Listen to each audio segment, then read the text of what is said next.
C'est enfin le temps de vous parler d'un texte de Jonathan Martineau. Jonathan Martineau, professeur dont la spécialité est le temps et les temporalités. Donc, on peut dire que c'est très en lien avec ce qu'on discute en civique. Tout de Jonathan Martineau aurait pu être pertinent de vous parler aujourd'hui.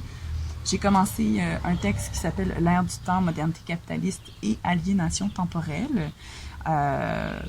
J'ai été un peu paresseuse parce que c'est un texte de 193 pages. J'ai commencé à lire, c'est super intéressant. Fait que peut-être qu'un peu plus tard, je vous ferai un petit topo là-dessus.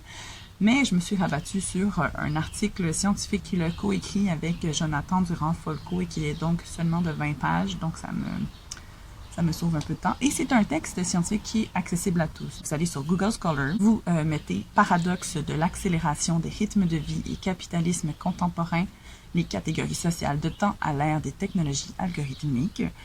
Et vous pouvez mettre les auteurs, de Jonathan Durand-Folco et Jonathan Martineau, et vous allez trouver cet article-là que vous allez pouvoir downloader gratuitement. Et en gros, l'hypothèse, c'est que à notre époque, il va y avoir une reconfiguration du régime de temps et de certaines catégories sociales de temps. Donc, tu sais, on parlait, entre autres, à Onde civique, qu'on a un temps qui est un temps de travail, un temps qui est de tâches ménagères et un temps de loisir. Puis là, nous, on réfléchit le temps de loisir. Mais là, eux, ce qu'ils disent, c'est justement, le temps de loisir, il commence à devenir accaparé par une autre forme de temps, qui est le temps d'écran. Et ce temps d'écran-là, il est en fait pas extra-économique, dans le sens où les loisirs, généralement, dans l'histoire, c'est un temps qui est totalement libre. Eux appellent ça eudonique et discrétionnaire.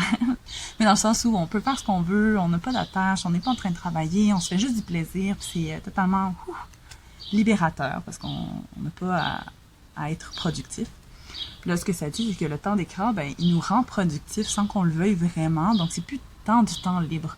Parce que quand on est sur nos écrans, on est surstimulé par différentes intrusions du marché, tu sais, tout ce qui est publicité, toutes les données qu'on passe en étant sur nos écrans à ces grosses entreprises-là, ça devient aussi une sorte de travail, parce qu'on est en train d'offrir un peu du travail invisible, hein, mais d'une autre sorte.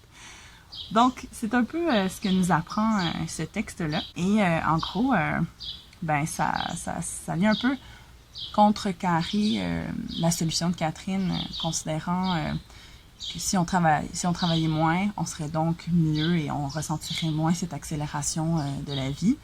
Mais si on prend cet article-là, ça serait plus ou moins vrai, parce que ce temps-là qui serait libéré ne serait pas nécessairement libéré de bonne façon. Donc, on serait probablement plus devant nos écrans et on serait donc toujours pas satisfait et bien. Donc, voilà, c'est un peu ça que ça dit.